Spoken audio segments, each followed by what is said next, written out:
Good day, God is good all the time God is good.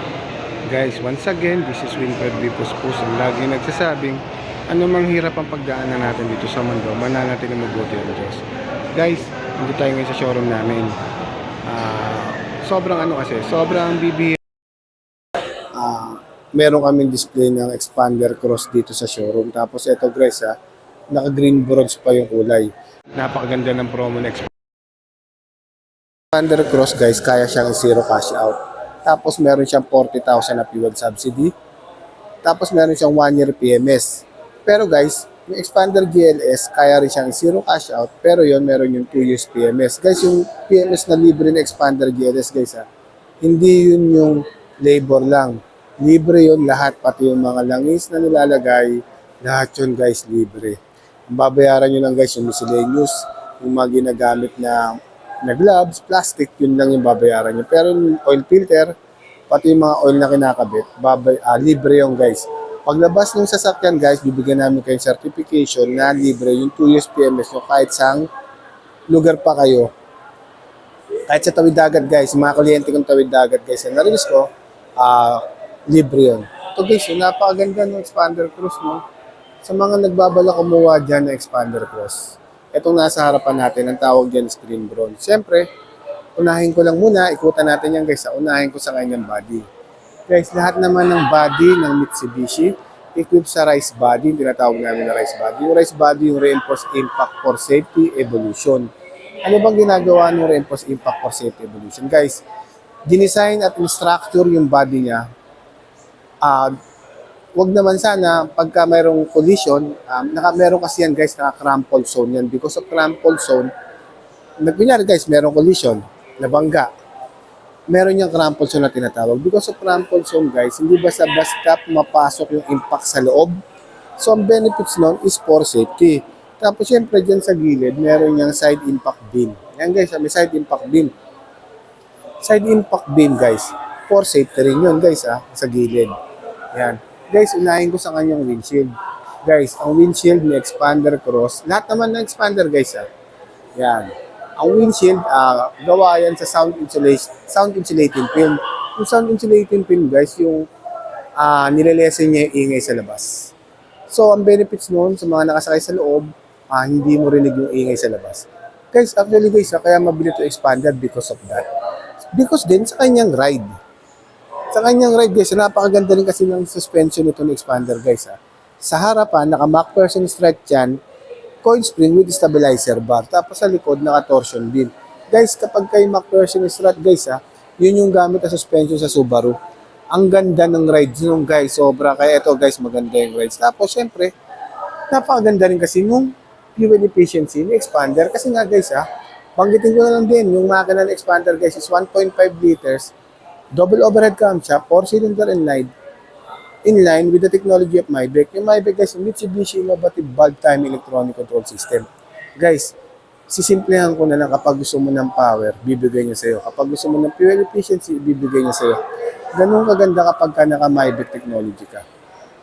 Sobrang nun guys, sobrang sulit nito, kaya ang daming may gusto nito guys. Actually, hindi.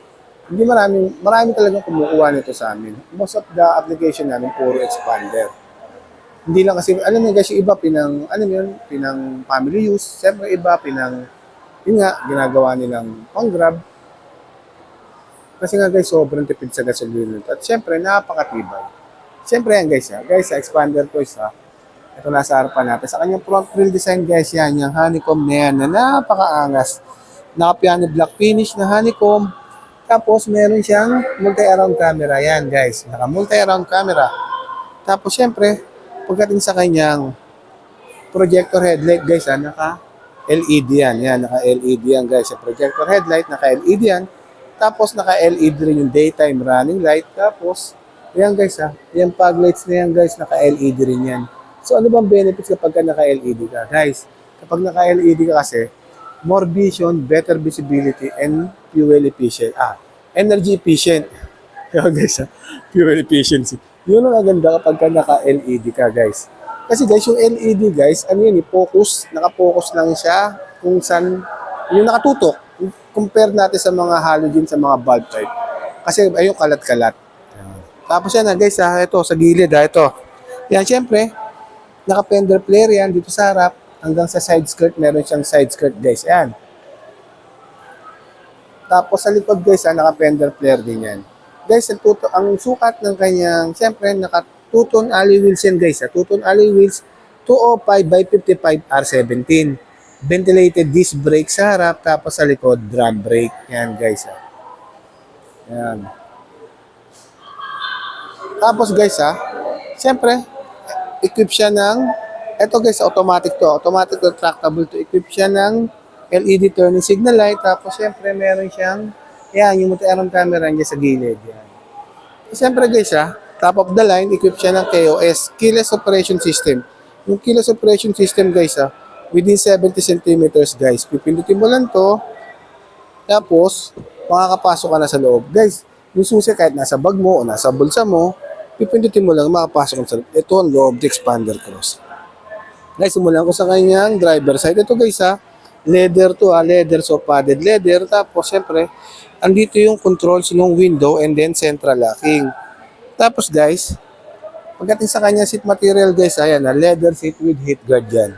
So, ano ba ginagawa ng leather seat with heat guard? Guys, leather seat with heat guard guys, nililesen niyan yung init. Yun ang kagandahan nung naka-heat guard. Tapos guys, itong 8-way, 8-way, ano yan guys, hindi siya power seat, manual seat lang siya.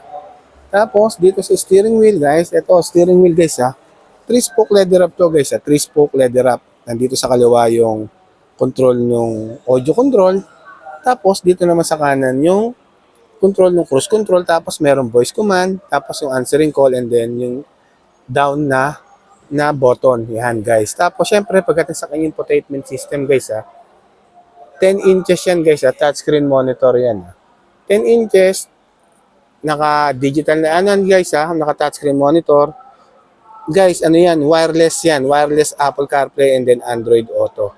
Hindi mo na kailangan guys gamitan ng cable. Yan, naka-wireless yan. Tapos, guys, dual airbag, syempre. Tapos, single zone auto climate control lang tayo, Naka-single zone auto climate control. Tapos, guys, eto guys, meron siyang, sa kanyang transmission guys, 4-speed automatic lang tayo, Automatic transmission, hindi siya CVT. Tapos, equip siya ng electronic parking brake with brake auto hold. Yan, guys. Guys, meron yung max cool. Discuss ko lang yung max cool, guys, Guys, kunyari, nakaparada tayo sa mainit na lugar. Guys, ang ginagawa ng max cool, guys, pipindutin mo lang yan, guys. I-a-adapt niya kagad. Yung loob ng sasakyan, palalamigin niya kagad yung kailangan ng lamig na temperature ng sasakyan para lumamig kagad. Yun yung ginagawa ni max cool. Tapos, syempre, guys, equip yan ng push start, naka-push start button. Tapos, 8 inches sa kanya MID o tinatawag natin na multi-information display. Yan guys. Tapos dito guys, syempre, naka-equip siya ng Mitsubishi Active, yung MASDC natin, Mitsubishi Active Stability and Traction Control. Yan. Tapos meron na rin kung guys, Hill Start Assist Control. Syempre, equipped to ng anti-lock braking system with electronic brake force distribution. Tapos dito sa taas guys, ayan. Ayan yung doom light o map light, yan. Tapos dito yan, ito yung sa visor, walang mirror. Dito sa passenger, meron yung mirror saka cup holder yan. Ayan, mirror cup holder. Ngayon guys, guys, ito tilt and telescopic adjustment to yan. Tilt and telescopic adjustment yan. Siyempre, EPS to guys, electronic power steering wheel yan. Naka-EPS yan. Tapos guys, dito tayo sa second row. Guys, dito sa second row, guys, pakita ko lang guys, eto, dito sa taas, yung kanyang aircon control yan. May aircon control. Tapos, dito guys, merong tag rito socket ng Type A, Type C. Tapos, syempre guys, meron niya ISOFIX, tapos seat belt. Ayan, guys, folded and tumbled to, 60-40 to Alam ko rito 60, tapos sa kabila 40. Ayan guys, tapos sa likod guys, ayan may seatbelt din, tapos meron ding charging port dyan. Ayan, tapos ito guys, itong third row guys, ayan, yan, na is 50-50 yan guys. Split type yan, Ganyang kaluwag yung luggage niya ni third row. Ang guys may seatbelt din yan, tapos meron din charging port, tapos meron din cup holder. Ang likod ni third row. Tapos guys punta tayo rito sa kanyang likod. Guys, dito naman sa kanyang likod guys, equipped na siya ng built-in spoiler na to with high mount stop lamp o tinatawag natin na third brake light. Tapos guys, syempre T-shaped tail light, combination niya na LED sa kanang halogen. Tapos guys, syempre, meron siyang camera dito. Yan, may camera sa kanyang likod. Kasi nga, meron siyang multi-around camera. Grabe, ang init sa labas, guys. Tapos guys, meron tong dito sa passenger. Ito ang bago. Ito naman yung unique selling dito sa passenger. Ito, meron siyang under tray. Yan. Yan guys, banggitin ko lang kung ano yung unique selling na expander. Guys si expander kasi guys, meron siyang active yaw control. Guys, yung active yaw control on top speed, yung bigla kang paliko. Ginagawa kasi ng active yaw control guys, piniprevent niya overshoot ng sasakyan. Tapos ang kagandahan doon guys, nililesen niya yung body roll nung mga nasa loob ng sasakyan. Yun yung kagandahan nung naka-active yaw control. Guys ulitin ko lang, yung promo na expander cross natin, zero cash out. Tapos, ang monthly niya is 28,000 monthly. Tapos, meron kang 40,000 fuel subsidy. Tapos, meron kang 1 year PMS.